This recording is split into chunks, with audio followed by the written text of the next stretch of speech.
हमें प्रभु के अगर चरणारविंद के अनुराग में डूबना है तो विवेक से देखो है क्या पास हमारे।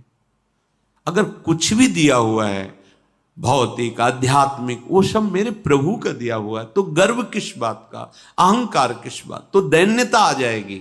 अज्ञान से ये अहंकार बढ़ता है, ज्ञान से इसका समन हो जाता है। चाहे भौतिक हो चाहे आध्यात्मिक हो, मेरे को सब कुछ मेरे प्रभु ने ही तो दिया है। ध्यान देकर देखो तुम्हारी उपज क्या है, तुम भी तो उन्हीं के अंश हो।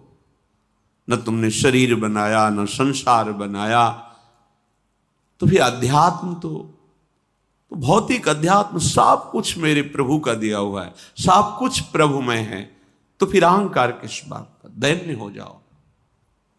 यंत्र कहे कि मैं दक्षिण की तरफ चलूंगा और यंत्री तुम्हें उत्तर की तरफ चलावे तो एक कदम चल नहीं सकता यंत्र, ठीक ऐसे ही तुम हो।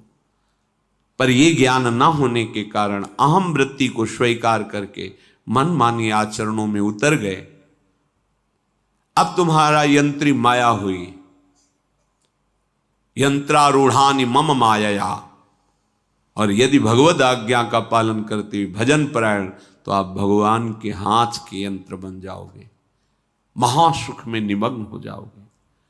जो दीनों पर सदैव दुलार करते हैं, माता कौशल्या जी को परम सुख देने वाले प्रभु प्रकट हुए। मुनियों के मन का हरण करने वाले प्रभु को सामने देख करके कौशल्या जी आनंद मगन हो गई। प्रभु कहां? सामने। आनंद क्यों मगन, नेत्रों से अश्रुधारा चल रही कौशल्या जी की। सामने देखा श्याम सुंदर विराजमान है, लोचन अभिरामा तनु घन श्यामा। ऐसी अद्भुत श्यामता त्रिभुवन में नहीं, ब्रह्मा जी की बनाई हुई नहीं कोई ऐसी श्यामता जिससे उदाहरण दिया जाए कि प्रभु के श्रीअंग की श्यामता कैसी है। वो बस संकेत के लिए चंद्र शाखा न्याय के अनुसार भले कह दे, नहीं प्राकृतिक ऐसी रचना ही नहीं है जो हमारे प्रभु की इंद्रनीलमणि श्याम मनोहर, वो है ही नहीं। वो सामने देख रहे कौशल्या जी। ये भजन का प्रभाव है। अरविंदाक्ष कमल नयन,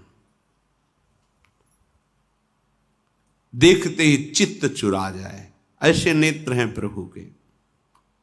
अजान बाहु लंबी भुज,